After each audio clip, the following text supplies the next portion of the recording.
Hello, hello, and welcome to our first Homeschool Moms Unfiltered episode of 2026. Happy New Year, especially if you do Happy New Year's.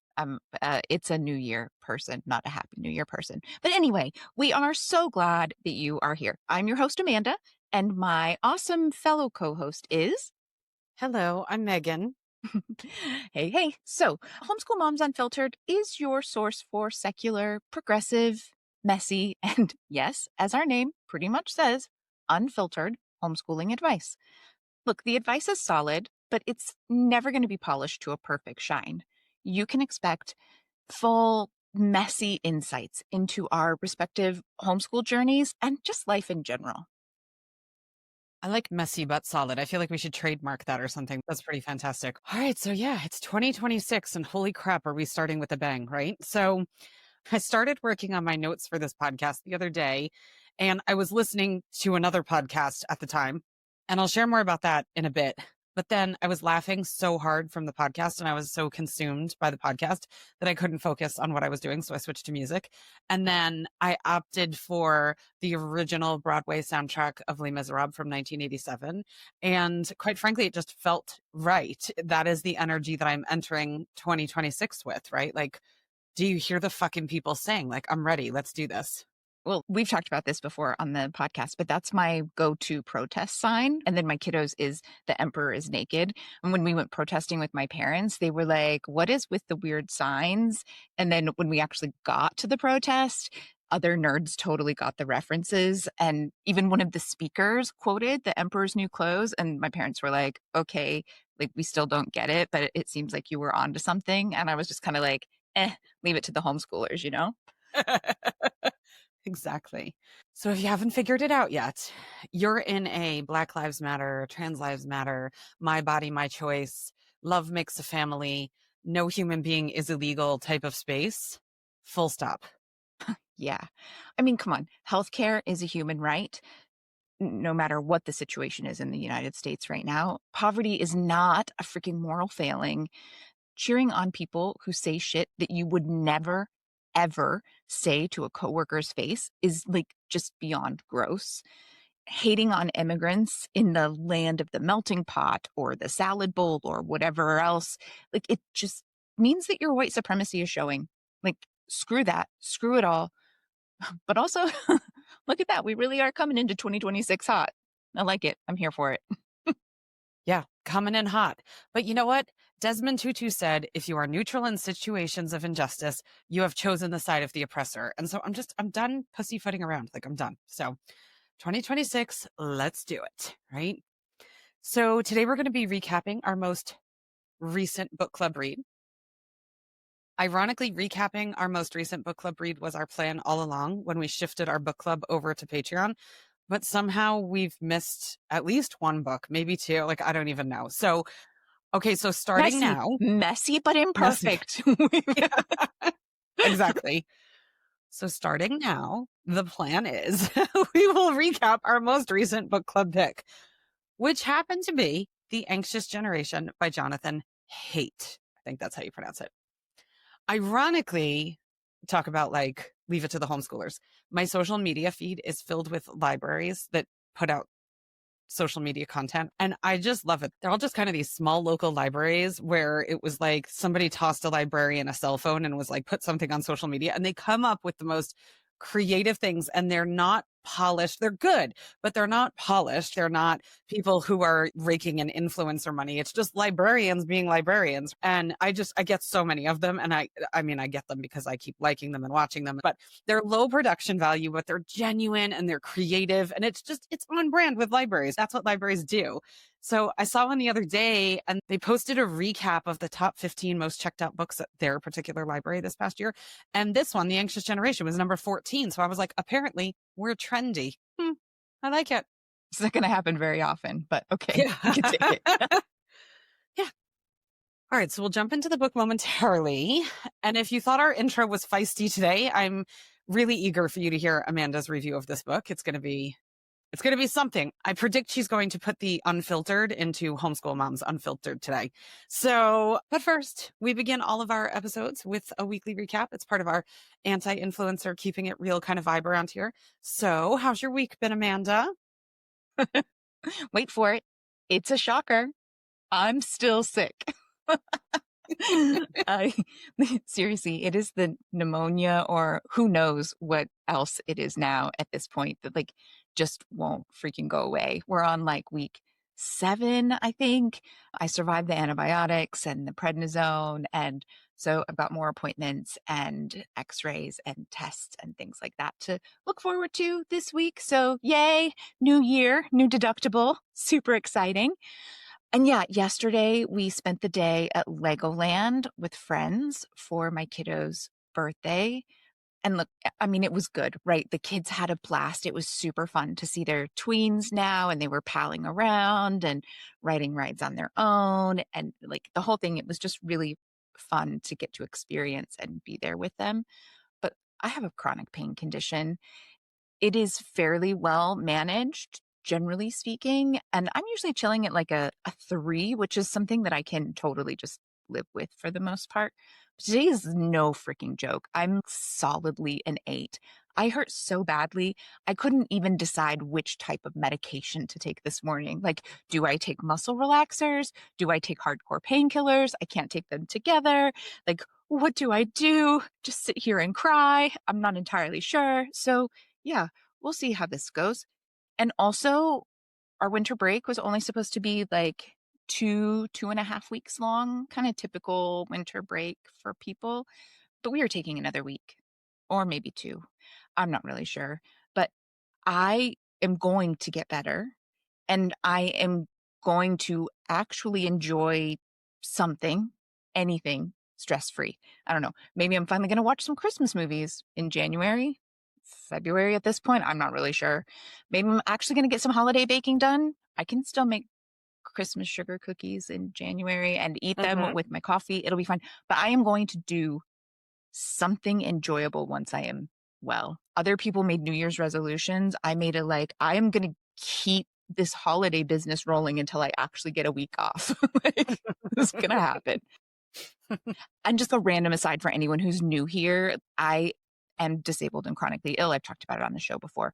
Thanks to pharmaceuticals and lots of therapy, I mostly do a really good job of accepting and making the best of the life that I still have and getting out and doing what I can with the limitations that I have, even if none of it looks like I imagined it would. But, the reality is some days, weeks, sometimes even months are really freaking hard homeschooling with chronic illness. So if you came here for the progressive views and it just so happens that you also have a chronic illness and you're like, oh my gosh, someone's actually talking about it. Like, I'm here. I feel you. I get it. Yeah. There's way more than I think people realize because I see it in groups all the time where people were like, I'm not even sure if I can do this because I'm chronically ill. Like, how does that work kind of thing? So we should just do an episode on that sometime. I'll just sit back and relax and you can talk the whole time and it'll be good for people who are in that situation. So yeah. Yeah. But so how about with you? You ended up sick as well. There was some germ sharing at Portuguese school, right? And Yeah. The dude who sits next to my daughter at Portuguese school brought some sort of funk, and then she got it, and then I got it, and then one of my kids just got a throat tickle and a little sniffle, so that wasn't too bad. I actually got it the worst, but I have a tendency to do that, and I think it's because it's that whole, like, we always talk about that whole, like, you can't pour from an empty cup, and we're like, sure you can. I do it all the time, right? Like, watch me. yeah, exactly. And so my cup is already like scraping the bottom of the barrel when it comes to emptiness. And so then when I get hit with something, it's that much harder because I'm so depleted. So I still have a little bit of a cough. That's always the thing that takes the longest to go away though. But thankfully I feel much better. So that's good.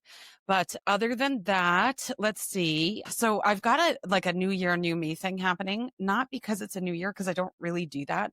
It's more a thing where last year, if anybody's been following, was all about getting us moved out of the US, which we did. And I had so much stress around getting our immigration paperwork lined up and all that kind of stuff. And I just got that stuff settled at like the end of September, beginning of October. And I was like, okay, now I can begin kind of living my life. And then one of my kids went into a very serious sort of mental health situation. And that has taken up months of getting to where we need to be. And I haven't talked about it much because that's their desire, is that it's not a mass public situation. Can't imagine why. Yeah, right. And so I feel like we're coming out of that now, which feels, I'm cautiously optimistic that we're coming out of the worst of that phase. And the reality is with mental health is it's cyclical, right? So these things, it's not like, oh, it's done forever, kind of thing. But yeah, so I feel like I finally, now I can maybe start to live again a little bit, like the immigration stuff. Okay, fine. Now this stuff. Okay, fine. And I realized the entire last year, I just did nothing for myself, like nothing. It was always stuff that the kids wanted to do and all that kind of, and that's fine. But a little bit for me would be nice. So if you're watching on video, I look a little bit been hit by a bus today, but that's because I went for treatment today. I've always wanted to have my lip pigment done because my lips on their own are just completely washed out and I look corpse like without anything on. I'm not one of those like fresh faced people that can pull that off. And so it was funny because I messaged this girl because it's holiday time here in Portugal, like everything shuts down. So she was like, I'm doing like huge discounts. Like I have like no bookings for this week. And I was like, oh, me, I like a huge discount. So it was so funny because I almost messaged Amanda as I was making the appointment and said, when are we going to record? And then I was like, well, like it is what it is. You know what I mean? If it lines up, it lines up. If it doesn't, it doesn't. So of course I had it done today. My lips feel like I sucked on a curling iron. They're swollen. They hurt. I think if you're not watching the video, I might sound a little drunk at some points during the episode because my lips really hurt. So people will be like, she's doing whatever the opposite of dry January is, I think. Like, Dry January is no. totally overrated. Unless you need it, and by all means, go for it. But I'm not here for that. The great irony is I don't drink. So I have like a dry 12 months. And now here I show up sounding drunk on January 3rd. I have been on medication for so many weeks that I have not had any holiday drinks. And I'm just waiting to be well enough to be able to enjoy a Christmas sangria or like a spiked hot cocoa. You're all, oh, the dry 12 months. Oh. Yeah. And you're like, man, Meagan's life is boring all year long. This is what she does all year. Yeah. So anyway, so I had my eyebrows reshaped. They were starting to get really gray and invisible looking. And so I had her darken my eyebrows and she did my lip. It's going to be fantastic once it doesn't feel like the world's worst sunburn. So if you're watching, I'm sorry, it's awful. But anyway, besides that, it's been a day. Today is January 3rd. We're recording. Today is the day that the United States decided to bomb Venezuela and kidnap Maduro. I am married to a Venezuelan, born in Venezuela. United States passport says birthplace, Caracas, Venezuela, which has been stressful for the last few months. He works in Aruba, which is about 15 miles off the coast of Venezuela. So really, really close. Airspace in Aruba has been completely shut down. There are no flights in or out. It's a 16-mile island and they're all just trapped there. So here's hoping everything's great. So we'll see. But I'm a history nerd. We've talked about it before on the podcast, but I just don't understand how half of our country couldn't see any of this coming. It's an open book test. It's all there. So we'll see how that develops. I did watch Heather Cox Richardson earlier. I could listen to her talk all day, every day. And when she's talking, she's always like, but that's a rabbit hole I won't go down. And I'm like, but please just do all I want that rabbit hole. Yes. do all of them, please. I'm ADHD. I will follow your tangents wherever you want to go. I'm there, But yeah, so the only thing I will say though, like one of the highlights of my week, January 1st, my daughter was hanging out with a friend and we were out and about. So I ended up going to McDonald's to work for a little while. She was hanging out with a friend. McDonald's is the only thing open here on January 1st. And I listened to a podcast that at that point was 2 weeks old. So by the time you're listening to this, about 3 weeks old, but it was Trevor Noah's podcast called like What Now or something, I forget. But he had on at that time, Mayor-elect Mamdani from New York City. And it was so freaking fantastic. I cannot even tell you. Like at one point I laughed so hard that I snorted in McDonald's and it was so embarrassing, but I don't even care. But there was a comment on there because Trevor Noah hosts it with a friend of his who I think is named Eugene. And there was a comment that was just like 3 immigrants from Africa vibing and I'm here for it. And that was it. It was so freaking hilarious. And Mamdani has comedic timing that is like unbelievable. And it was so good. So listen to our whole episode. Please don't tank our numbers. Listen to our whole episode. But then If you're interested, go listen to it. It was a great mix of like policy and intellect and ridiculousness. That was just like, so they had if you listen to it, the part about the noise and the volume of ambulances in New York City, that's where I snorted. I couldn't do it anymore. It was just freaking hilarious. But that So is yeah. like that's like Trevor Noah's like niche. He brings really important topics up in ways that are really relatable and help you think about new interesting takes on it or consider things from other perspectives, but also with this comedic timing and Uh-huh. just kind of gloss over it that also makes you laugh while crying inside. Um yeah. That's Yeah, solid. it was good. I loved it. So Good. that's what I was listening. And then I couldn't even focus on my notes anymore. I'm like, I got to switch to something else. So that's when I switched to Les Miserables. But anyway. All right. So The Anxious Generation. The blurb for this book reads, after more than a decade of stability or improvement, the mental health of adolescents plunged in the early 2010s. Rates of depression, anxiety, self-harm, and suicide rose sharply, more than doubling on many measures. Why? Who put this long blurb for me to read on the day that my lips feel on fire? Anyway, I continue. I got this. In The Anxious Generation, social psychologist Jonathan Haidt. Oh, pronounced Haidt. Look, it's right there. It was in the blurb.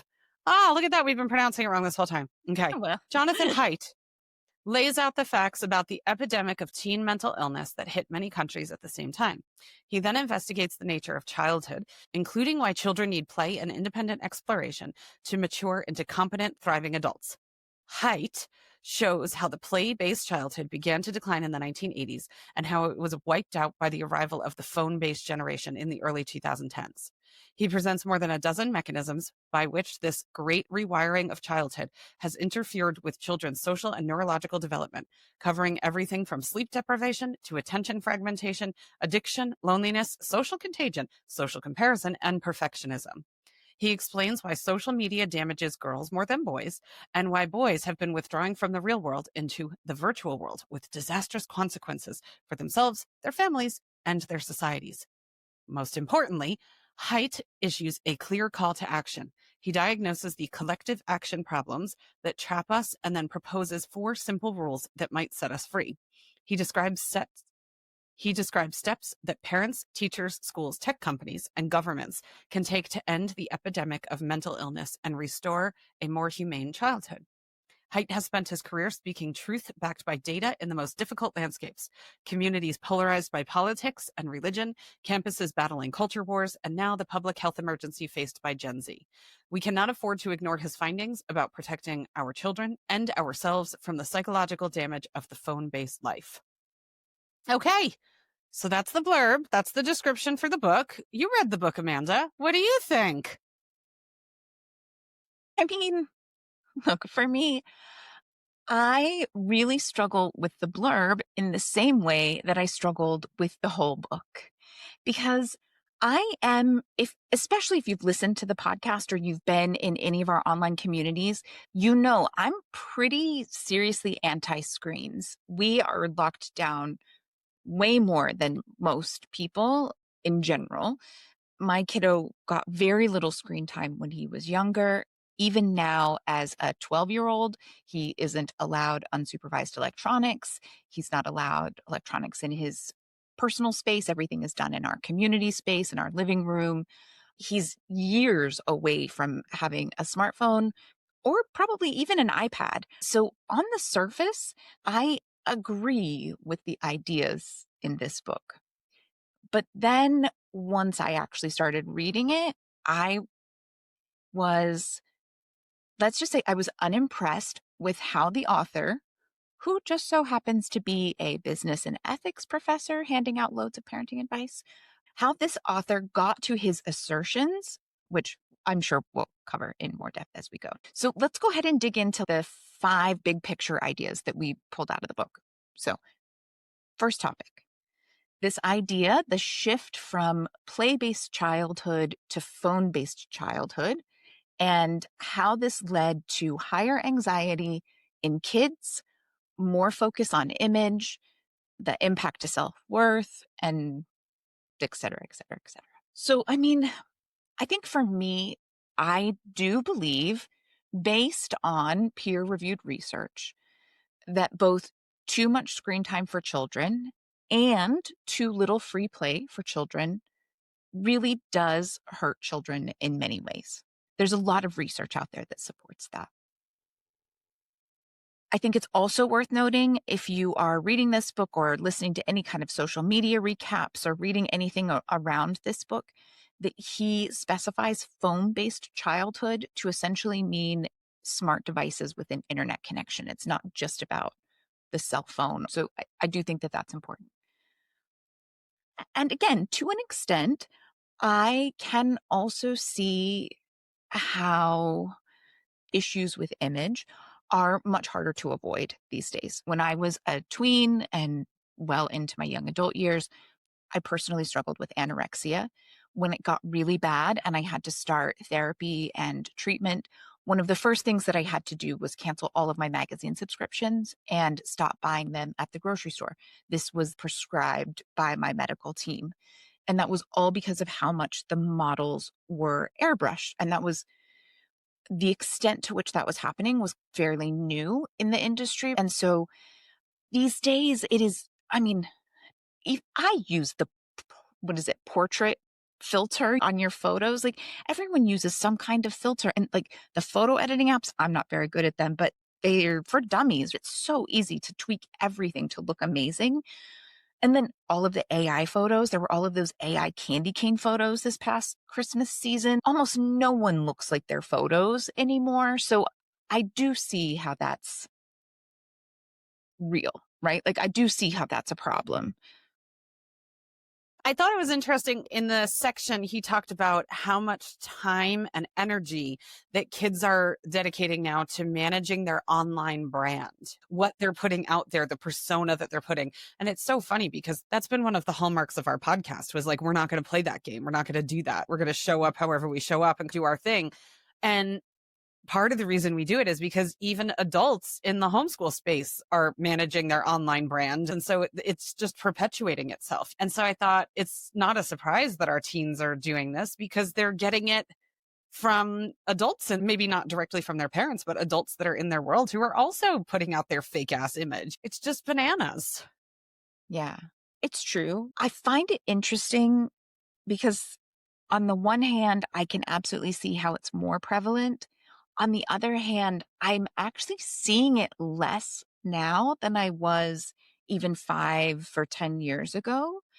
And I'm by no means tapped in, but my tween, I don't see anyone that's kind of in his sphere that's doing this. And a lot of times I look to my niece several years ago, again, like 5 years ago, she was doing the online brand management and posting these kinds of pictures and things like that. And now she's not that much older. She's still in university, but she's pretty much left social media that way. She's not doing that and putting that out there anymore. And so maybe it's still there and it's still like that, but it just seems like I see less and less of it. Mm.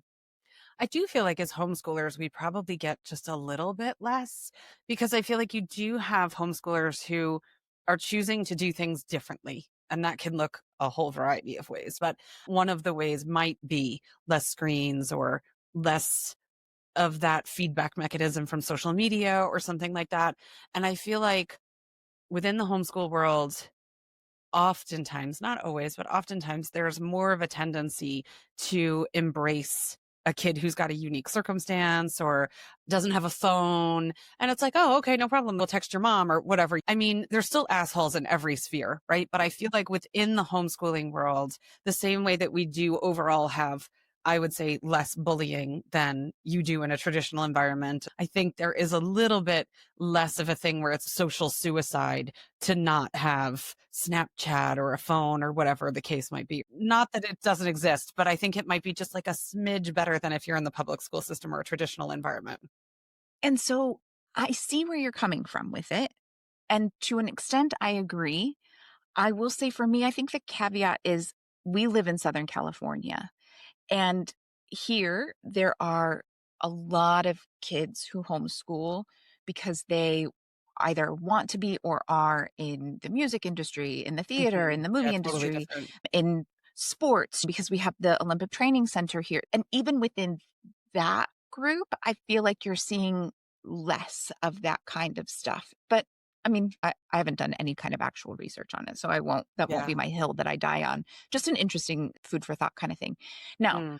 one thing I will say that became apparent straight away in reading the book is he does use a lot of graphs and numbers to support his statements. And I do believe the numbers and I do believe the graphs. He cites his sources, and the last, I don't know, quarter of the book is how to go look everything up that he said. So I feel good in that.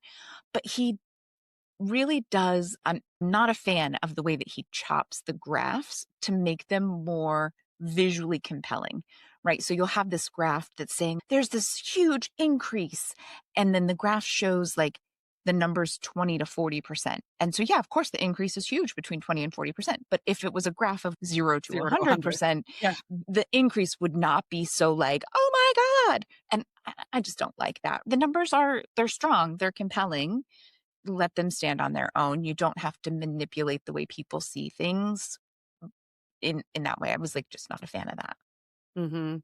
We we have to have a lot more critical thinking skills to be able to really understand the whole picture, because especially with social media these days, a lot of people don't feel like it's their job to share the entire picture. They get to Hmm. pick and choose and skew things, and that does make it really hard. Hmm. I will say, to wrap up this first section, I do feel that the author overlooks a lot of bigger societal issues that have happened in the last few decades. And I think that a lot of those issues absolutely led to more anxiety for those coming of age during that time. But he just kind of brushes them aside in favor of going all in on this technology is 100% completely at fault. And we don't need to consider all of the economic crises and the world burning down and the rolling back of rights that were previously established. And I think you have to consider all of those things. They might be a lot harder to put numbers to, but you can't just be like, well, I can't put numbers to that, so we're going to pretend like it's not an issue. But That phones bothered came me. out at the same time. Yeah. Yeah, yeah, Yeah. exactly. I Yeah. can prove that phones increase significantly, so that's the problem. Yeah. I mean, I will agree with him on the fact though, and a lot of this comes from some of our coaching sessions that we do. And I think I might end up with a little bit more of that than you do, although I'm not in your coaching sessions that you do one-on-one, so I can't say for sure. But I end up with people who want a more organic kind of interest-led adventure for their learning, but they can't get their kids off the phone. They can't get them involved in anything in the real world and in life, and how to get them out of the house and how to get them to enjoy something. And so he refers to phones, or to your point, screens connected to the internet, as experience blockers. And I can see that. I think especially for neurodivergent kids who have that dopamine hit coming in just a little bit differently, it's so fast. And it's like, in the book, it's described as like drinking from a fire hose. And so there's very little in the real world that can hit that dopamine button so fast and so furiously like that. And so I did agree with him from that perspective of like, there are plenty of kids, I think, in this world who are missing out on life because they're glued to a screen in so many ways. Yeah, and I mean, again, I'm generally anti-screen, so it's not like I'm going to disagree with that stance. I mean, I just don't I was like thinking how he got there you and how he supported it. you not liking the book about being anti-screen is like me not liking the book that we read about unschooling with all the John Holt stuff. I should have liked that book, but instead I was like, what the hell am I reading? So no, I totally get where you're coming from. Yeah. The next big theme from the book that we wanted to touch on today is the concept of over supervising our little humans in real life and completely under supervising them online. And so he basically comes in with this idea that the internet is like the Wild West. And we've had this tanking of freedom in the real world where kids can no longer go to the park by themselves, can no longer ride their bikes by themselves, all that kind of stuff. You can't go outside. You can't be in the front yard. You can't be unsupervised. But then when they're inside, they're online and there's very little supervision, statistically speaking, and how dangerous a place it can be for kids. And that hit home for me. I was like, yeah, that is so true. I mean, my kids are totally allowed to play in the front yard. They have been since they were peanuts. I'm very free range and very like, go, it'll be great. It's okay to do something when you're a little bit scared. Those are where you kind of break through and have great adventures. So I'm not a helicopter kind of parent, But I did really think that part about being online, like what all is out there. And it's like, oh, yeah, that's so true. We actually this year, sorry, it's 2026 now, last year, got an internet monitoring program, which I never thought we would be the type. I mean, I'm as free range, loosey goosey as it comes. And so I truly never thought that would be us. But I mentioned earlier about a mental health crisis. And so that was really the reason for it more than anything, was to just be able to see what Google searches were happening and any text messages that were alarming that I needed to be aware of in that sense. But yeah, I never thought we would be people that monitored the internet in that way. And then it was so ironic that we read this book at the same time that we had just installed that thing. And I was like, oh, look at us. We're like in this boat now. Yeah, I mean, I I I will say I struggle with this because I I grew up in a really small town. We're talking a few thousand people. People are like, "I grew up in a small town. It was 15,000." That was a city for my parents when I was growing up. And I am now raising a child in the urban core of a major US city. We live in a big condo building that requires an elevator in and out and security gates and that kind of thing. And so when I was a kid, I had loads more freedom at his age than he has. And I struggle a lot with what's appropriate given our specific living circumstances. It's only when we are visiting our relatives in the Midwest that he's in a position where he can be playing in the neighborhood or in the front yard or the backyard or walking to the park by himself without it being a much bigger thing. And we do that when we're there. How do we do that in the city and what does that look like? And it involves a lot of other conversations about like, make sure that you don't look too closely at the people who are selling and buying drugs on the corner because that can cause other problems, and make sure that you are really careful about how close you get to the tents that are on the sidewalk. It's a different conversation. But I do also have this bigger conversation with other people all of the time. And that is that the data says kids are safer these days outside of school, obviously, because hello, school shootings. But kids are generally safer than they were when we were growing up in the 80s. And I'm shocked at how many caregivers will look me straight in the eye and be like, no, you're wrong. They just do not care that that's what the data says. Mhm. And so I think it's a struggle to figure out how you do that and what that looks like. And it is bizarre that so many parents will fight and fight and fight that, like, no, we have to completely stay on top of everything that's happening and don't let them outside and don't this and don't that. And then, yeah, it comes to online stuff and it's like super under supervised. Uh, Mhm.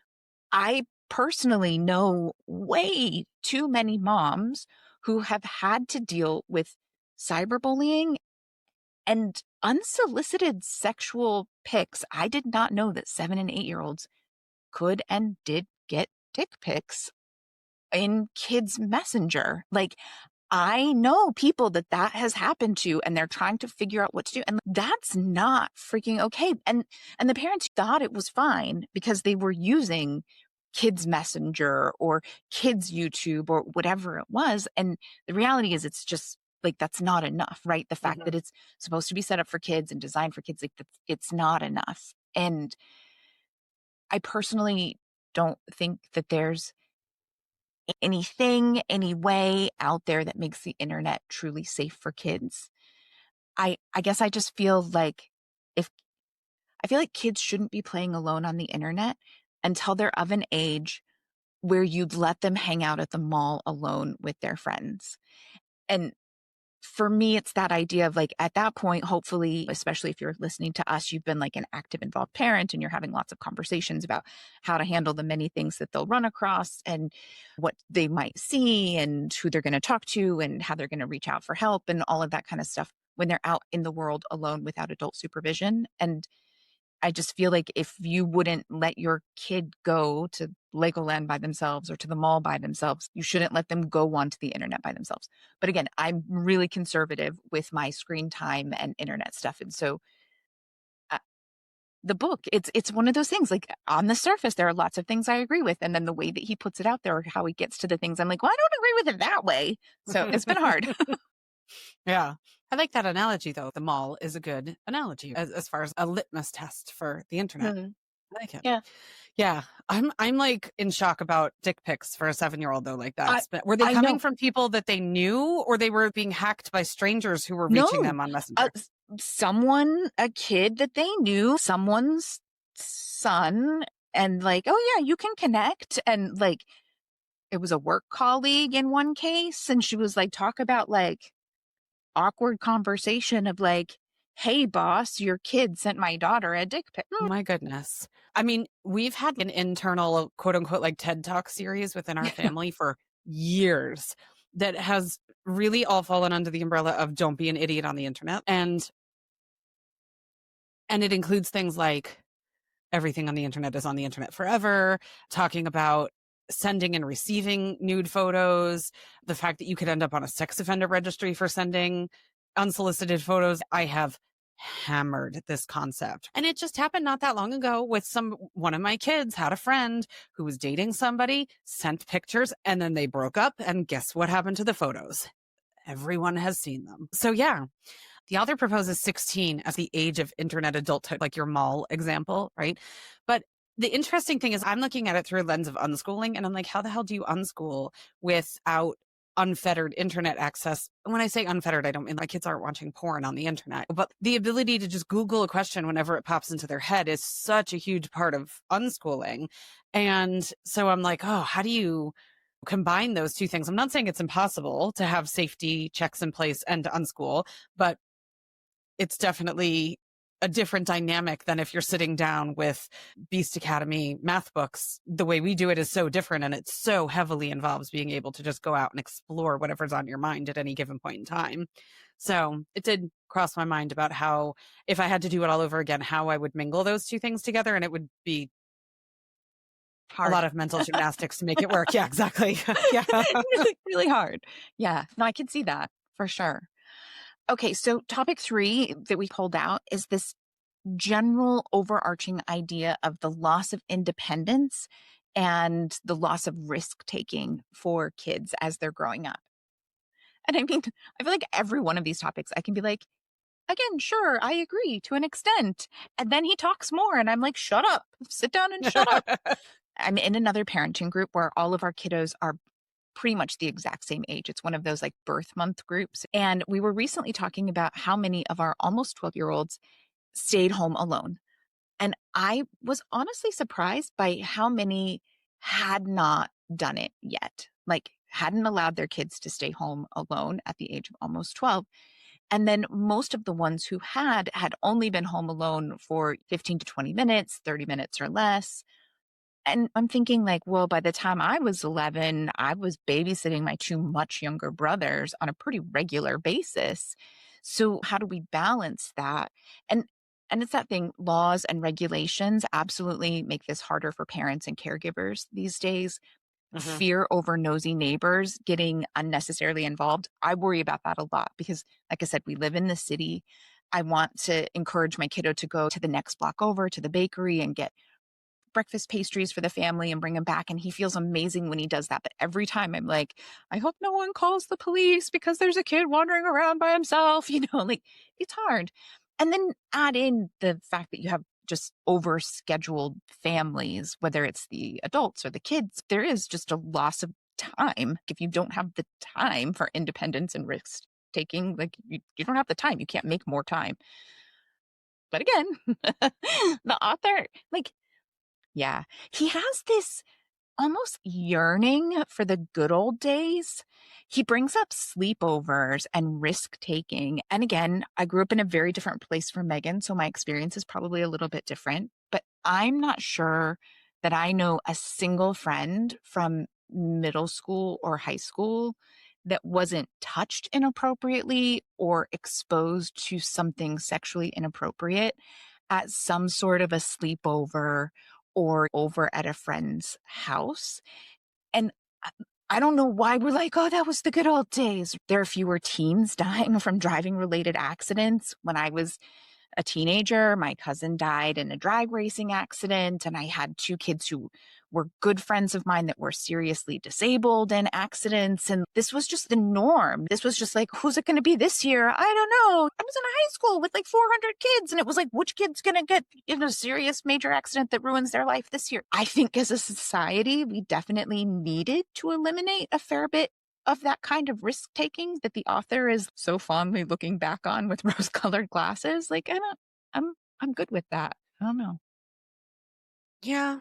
I so yeah. I mean, I didn't have a lot of those experiences. So I think a lot of that will just shape the way that I view the world differently. I Yeah. mean, that's how every person lives in the Hmm. world for the most part, basing it off of what they know and what they've experienced and all of that. And so I'm all about independence and risky play. I mean, I have pictures of my daughter. She would climb the banyan trees when she was like 5 in Florida. I mean, I'm not kidding you. She'd be a good 50 feet off the ground. But she was a practice tree climber. She loved it. And other parents would walk by when she'd be in the park doing this. And I'd be, like yelling up to her, like taking a picture or a video of her. And they would trace where I was looking or speaking, and they would see her and they would be horrified. I was thinking about it when I was typing up my notes during the pandemic.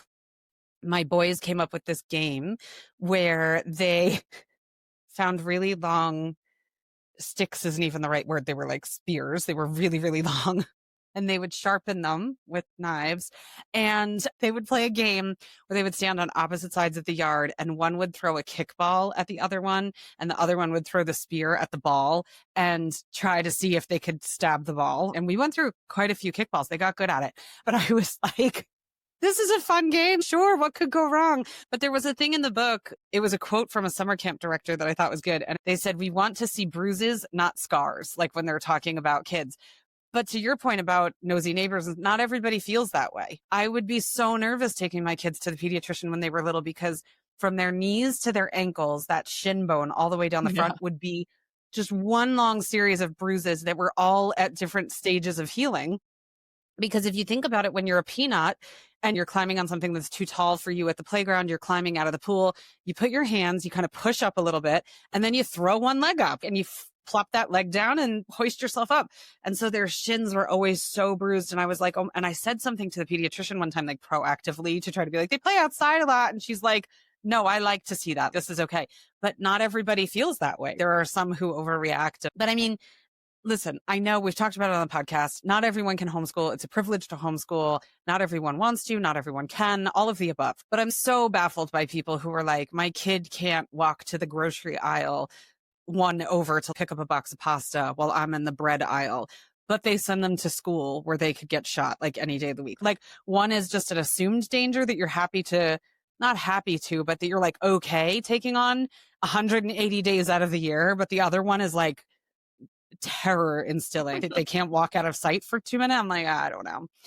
I do think, though, that is all of that like hard balance that we're talking about. And my struggle with the book is that I feel like in some ways, again, he's looking at this idealized rose colored version of the established white man version of what happens. Well, unfortunately, sleepovers are a lot of times more potentially dangerous for little girls. And Hmm.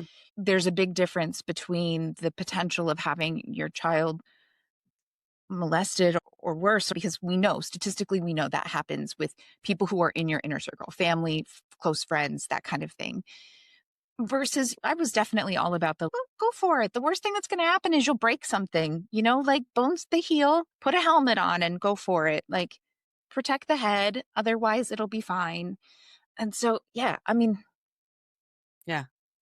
Well, and to your point, acknowledging the fact, and I've had this conversation with my kids, the fact that okay, so between us, we have 4 children. I have 3, you have 1. They're a mix of how they present to the world as far as ethnicity. mhm. So your child is not white presenting. I have a child who is fully not white presenting. Then I have one who's like, people kind of puzzle them out and go, what are you made up of? And then I have one who's fully white presenting, right? I saw a reel online the other day. Oh my gosh, it was a 2-dad family, and I think they were Puerto Rican, or at least one of the dads was. And they came up with some sort of acronym. I forget what it was. It was like TWS or something like that. It was like the token white sibling. And I sent it to my kid group on WhatsApp, and I was like, we have a token white sibling. That's so fantastic. If you ever need her, just pull her out and put her in the front of the line at passport control if you guys are traveling together. But I mean, I've had this conversation with my kids. Like my youngest, one year, he had a drone that had gone over somebody's fence, and it was supposed to rain that night. And it was like, they weren't home, and it was like, what do we do? What do we do? And I said, okay, I'm going to open the fence, and I'm going to let you go in this person's backyard. I'm going to stand in the front yard, so if they come home, I can say to them and explain and blah, blah, blah. But I go, I need you to understand that if you were a Black child, I would not be able to do this. This would not be safe for you to be coming out of someone's backyard with electronics in your hand. No one's going to ask questions first. I'm not going to have an opportunity to make that explanation first. And so our author probably doesn't have that experience either. So, but I will say I loved, there was a thing in here in this section of the book about the biosphere too. I remember being obsessed with the biosphere when I was younger. I just thought it was like the coolest thing ever. And one of the things that they talked about learning from that was the fact that trees didn't grow well in the biosphere, or didn't survive in the biosphere because of the lack of wind. And so there was a quote that said, when the wind blows, it bends the tree, which tugs at the roots on the windward side and compresses the wood on the other side. In response, the root system expands to provide a firmer anchor where it is needed, and the compressed wood cells change their structure to become stronger and firmer. And it just reminded me, because I had read this article, I think I might have talked about it on the podcast before, but I can't remember, about the way climbing trees builds different neural pathways in kids' brains, because it's not an intuitive play structure that's been built and then assessed by safety practitioners to make sure that there's no way a kid could get hurt. And so their thought process changes very much when they climb trees. And so I loved the fact that it was a tree analogy in the thing about the dangerous play and the whole thing. I liked it. It all came together for me in a really happy, hippie, unschooling, free range parenting sort of way. I quite enjoyed it. Okay. All right. I'm hearing it. All right, so we have more to talk about, but before we do that, we just want to make sure that you know our next book club is coming up. We have the book, we're reading it. The breakdown is out there. You can find it on our Patreon if you're interested. We'll probably remember to throw it up on our social medias on Instagram and Facebook. We might not. But the new book is How to Raise Kids Who Aren't Assholes: Science-Based Strategies for Better Parenting. And then from teens to tots, or from tots to teens. So it's supposed to be for all ages. It looks promising. Again, it could be one of those where it's like, I totally agree with everything on the blurb of the book. And then we read it and it's like, how did she get there? We'll see. But If you either way, want the conversation is good. That's it. The conversation will be really good, because it's nice to be able to talk about these things with like-minded other caregivers and parents. So if you want, come join us. The actual discussion happens every other week over on Patreon. You can use the code BOOKWORM. It's all one word, capital letters, BOOKWORM, for 90% off your first month. That makes it like less than $1. Come join us. And there's no pressure to actually read the book. You're welcome to get it, read parts if you want, but just come and participate in the conversation. And then before we go, before we get back to the book, I want to say, I need to give a big shout out to Susie May Wander. So if you're listening, Susie May Wander, I'm so sorry. Bringing the holiday joy and magic while also sick meant I dropped a lot of balls, and somehow I completely missed your buy me a coffee. And since I'm the one out of the two of us that posts the social media thank yous, you didn't get one. So again, I'm really, really sorry, but I do want to sincerely say that we so appreciate not only the support, but the kind words. I saw the message, and Meagan did respond to the message that came through Buy Me a Coffee, the actual website, but I didn't get to do the actual thing. So again, if you are listening, thank you so much for the Buy Me a Coffee, Susie May Wander. Mm-hmm. And as someone who doesn't drink alcohol or coffee, and no, I'm not a Latter-day Saint, but still don't drink coffee or alcohol, I still love getting cups of coffee. It's so much fun. I love it.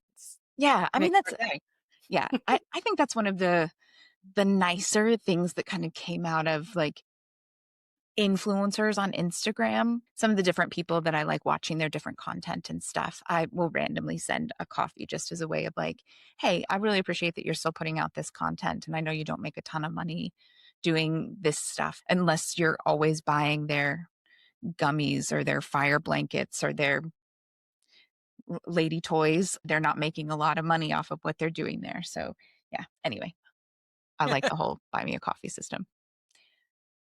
All right. Theme number 4 from the book is how these changes, societal changes, the anxiety, the self-worth, blah, blah, blah, affect boys and girls differently. Okay, so first off, you say how they've affected boys and girls differently, but the author specifically says on more than one occasion that it's been worse for girls than boys. And that really bothers me. And I'll get into that later, but you can go ahead with your points. But for anyone who's listening, you need to understand that the author, and it was even in the blurb that we read at the top of the show, Mhm. the author very clearly is like, this has been way worse for girls than for boys. So keep that in It mind was as we interesting because I discuss. felt like when he was talking about girls, he was like, it's terrible for girls. And then when he was talking about boys, he was like, it's terrible for boys. It felt like whoever he was talking about, he was like appeasing that crowd almost. It was like an interesting dynamic. I mean, the things that I took from this, which I thought was really interesting, was there was a thing in there where he said that for centuries, men's self-worth has been tied to their physical strength and size and their ability to chop down trees and rope cattle and lay brick and blah, blah, blah. And so then after the Industrial Revolution, and then we get into the shift into the corporate world and corporate America, that in the big picture way, he says that the corporate world suits the natural skill sets of women better because they have more soft skills and this, that, and the other thing. And that men are now no longer valued for their ability to physically provide. And it was interesting because I'm like, if that's true, having worked in the corporate world for 10 years, if that's true, I'm like, is that why they're such assholes in the corporate world? Or is that a factor, I should say? Not the reason why. I think they have plenty of reasons to be assholes. But the company that I worked for, I was there for 10 years. We had a single female vice president by the time I left. One. Yeah. No, I can't even. Okay. If you are just listening, you are not seeing the ridiculous faces that I'm making. You should probably go watch this section on YouTube just so you can see how incredibly unimpressed I am with the fact Yeah. that this is his stance. So in my mind, I'm like, is this, I think so subconsciously, I don't think that men are doing it on purpose, not because they're not that evil genius, but more because they just don't put the dots together like that, maybe necessarily. Or maybe it's just the ones I worked with. But the ability to hold women back in the corporate world was Olympic gold medal. It was just fucking ridiculous. To put it this way, and watch, I know somebody from my old company who years later got called because of something on their resume. And HR called him and was like, you can't speak negatively. You have to take that off. It had circulated. So watch me get a phone call. But here's the deal. I was in my job for 10 years. I hated the whole corporate machine. I left because I wanted to have more time with my kids. They replaced me with a guy who came in at a higher fucking title and he didn't even last a year and they got rid of him because he sucked so bad. And so I'm like, is that what you're doing? Is it some sort of like subliminal, oh, I am not valued for cutting down trees anymore. So therefore I suck in corporate America. And so I have to hold women back because otherwise they're going to push past Oh, me. Like, what? What are we doing? I just call bullshit. Yeah. I just call, oh, they can't show physical strength anymore. So poor men. It's so bad. Like, okay, I looked it up because I was like, I need to know specifically. So of the Fortune 500 companies in 2025, the most recent statistic is that 11% of the CEOs are women. Don't fucking tell me that their soft skills are making them a powerhouse in the workplace after the Industrial Revolution. And only 33% are on boards. Like, sit down and shut up. Men are still ruling everything, Dominating. and they're less educated than women on the whole. And yeah, which was in the book. So you're not pulling that out of your ass. That was in the book, was this thing about how women have, statistically speaking, again, more degrees, higher levels of degrees. And it's like, yeah, because we and have men can't to. stand up to them, except they're still dominating fucking everything. Yeah, Yeah. but we have to do that in order to be taken even Yep. maybe halfway seriously in your Mhm. fucking playground that you won't let us in. So, no. Yep. Yeah. Yep. And then it's like, why don't people want to work? Well, I'll tell you why I don't fucking want to work. I can let you know that much, right? Yeah. Yeah, right. I did that for 10 years. I left my kids every day for 10 years. I drugged them on fucking Motrin when they had fevers and sent them to daycare because I had no time off and couldn't stay home. And I know that probably as someone who has chronic illness and you're like, oh my God, keep your germy kid home. What was I going to do? What was I going to do except go to work and feel like a shit mother all for so that when I left, some guy could come in at a higher pay grade than me? Anyway, fuck off. I can't. Done. Well, Never doing it again. I mean, that's the problem is that so many families are in the position where that's what they have to do. But then it means that the families who are in a position where they can't participate in that or participating in that system really can mean hospitalizations and worse health and all of that. You have to make these impossible decisions, and then you make the decision that works for your family and you make the best of it. Anyway, yeah. We said something about being feisty for 2026, right? I think for me, under this whole boys and girls affected differently and it's worse for girls and yada yada, I look specifically at all of the red pill content that's out there and things like that incredibly scary stat that came out recently about college age young women who have been choked without consent during otherwise consensual intimacy. And and yes, it is horrible for young women. That should not be happening to young women. But I'm not about victim blaming here. We are not going to victim blame. This is not a like, oh, it's so bad for the young girls. The boys are doing it. This is not like Mhm. boys will be boys nonsense. And I just feel like I we body image is a huge problem and it is worse. And we need to address that. But body image has always been a huge problem.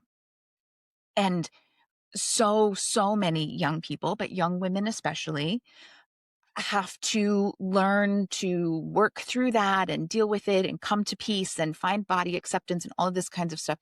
A lot of times in their 20s, right? I feel like that's kind of a pretty normal age and into your 30s maybe. But Yeah. this, I'm like, took me a you know, long time to get there. I'd dare be a lot younger because I was like way down that rabbit hole. But we have to deal with it. We have to address it. And for so many, we come out on the other side much better and ready to help the young kids in our life not see the world that way. It is not the same for these dudes who are growing up thinking that women are inferior and all of this incredibly toxic stuff about the inequality and how they're being held back and the male loneliness of it. Like it, I truly am not sure that you can re-educate and reprogram even 50% of the boys who grow up thinking this way into reasonable men who are going to have mature, respectful adult relationships. And so tell me, like, yeah, that's bad for girls, but that's a boy problem. That's a boy problem. I don't, yeah. Yeah. No, it is. I know. When I read the thing, I was just kind of like, okay. I mean, we are hearing about this, right? It talks about the fact that boys are escaping into these video games to live out these scenarios and whatever that they can't get in the real world. And it's causing them to retreat from society. And I'm like, I'm sorry. Who's the delicate flower among us now? Like we're always being told like, oh, too emotional, too weak, too this, too that. And I'm like, oh, you don't feel like a big man in the real world. So you're going to go shoot fake characters in video games. Okay. All right. So the last one that he brings up and the last couple of sections are he's talking about the downfall of society thanks to screens and social media. But he does specifically go into what can we do? And he talks about it from a government level, a school level, and then a parent level. So what can we do if we're concerned?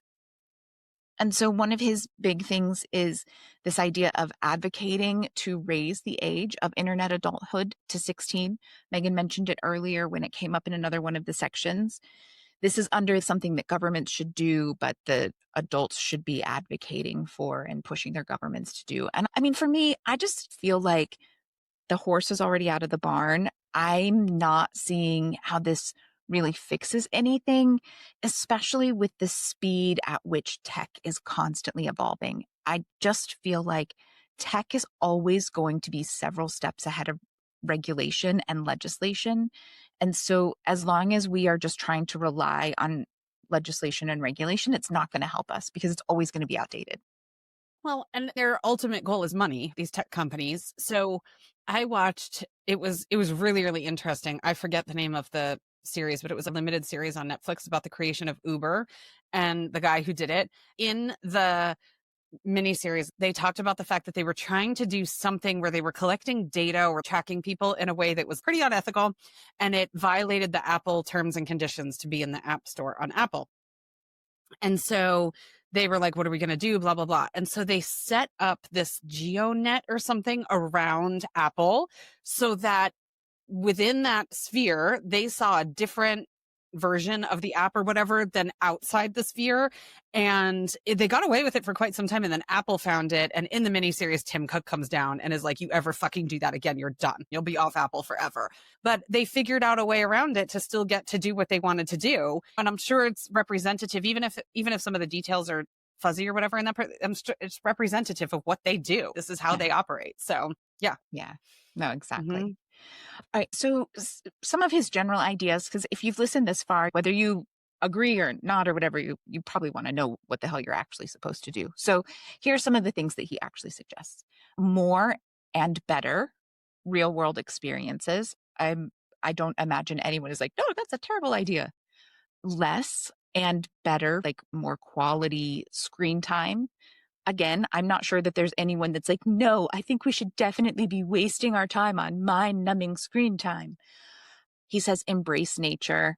I'm like, like if you love nature, by all means, go for it. I've lived in the countryside, in small towns. I've lived in the mountains. I've lived near the beach. I've lived in cities in Asia and Europe and the United States.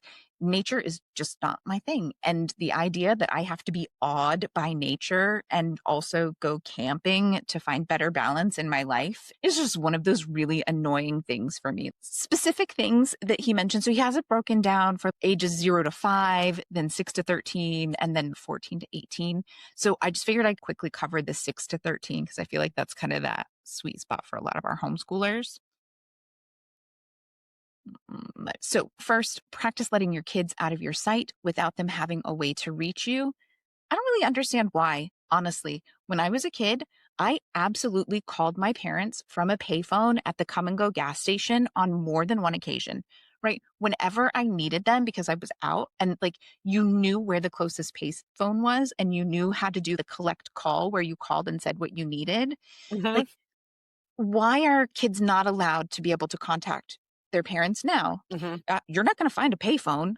And if they're not allowed to have a cell phone or a watch that connects or anything, I don't understand why now they're not allowed to have any way to contact their parents. Maybe you don't need to be in touch with them constantly, but this idea of like they need to be out of your and no way to reach you, like, oh, bite me. Again, encourage sleepovers and don't micromanage them. I already covered that extensively. I do not think that predatory behavior from friends and family members is a fundamental rite of passage that all kids need to survive to grow up well. I just don't. Thank you. Encourage walking to school in a group. I mean, okay, as homeschoolers, we're probably not really going to be able to do that. But generally speaking, I do agree that there should be more kids palling around the neighborhood and going to places and doing things together in small groups. We don't necessarily need a throwback to 80s Stranger Things stuff. Yeah, kids do need a little bit more independence, I think. It's Saturday night at 9:30. Two of my children are at a park right now with a group of teenagers. So there you go. They're Yeah, palling. They're doing their thing. yeah, exactly. Okay, after school is for free play. Again, I don't think that that's a huge like homeschoolers like what free play, we don't need free play. We generally agree with that.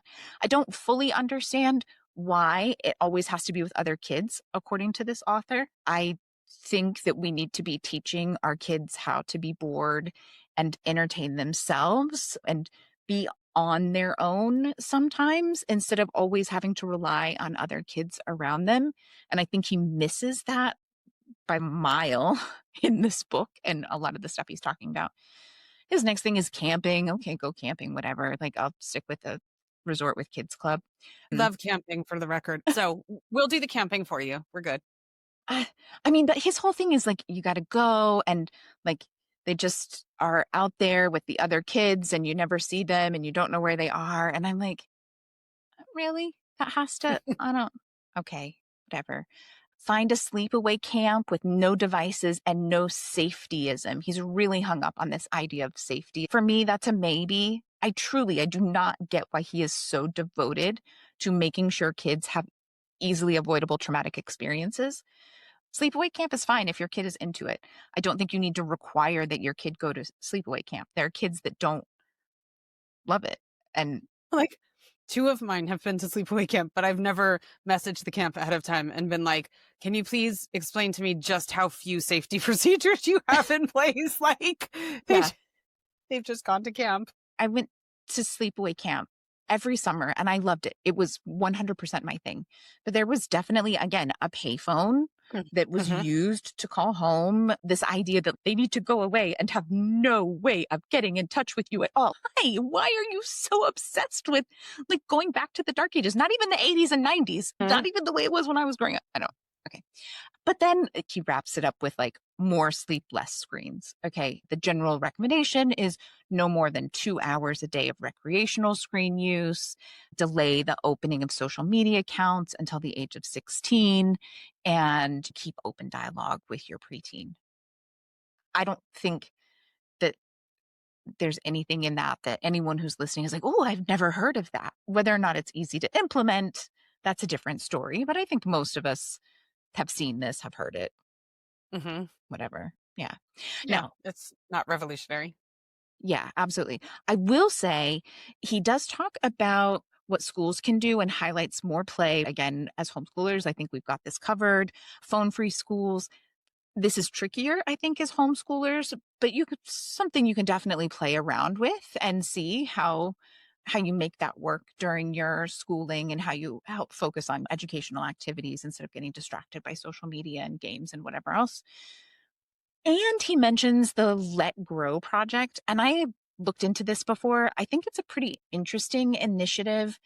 I'm definitely looking into ways that we, Homeschool Moms Unfiltered, can do like a modified version of that program, probably over on our Patreon, somewhere where we can do it and you can get encouragement and support and ideas and like whatever else you need to help support you and your kiddo as you work to get outside of your comfort zones while you develop these life skills and practice these life skills. Because it's one thing to do it once and do it successfully. It's another thing to do it once, do it successfully, and then make sure that you keep doing it. Mhm. And I think it's hard to do that as homeschoolers because they're programs that are designed for brick and mortar schools. And so you have the entire school doing it and people are signing on and whatever. So it can be nice to have like a little group of people that are doing it together. So I think Mhm.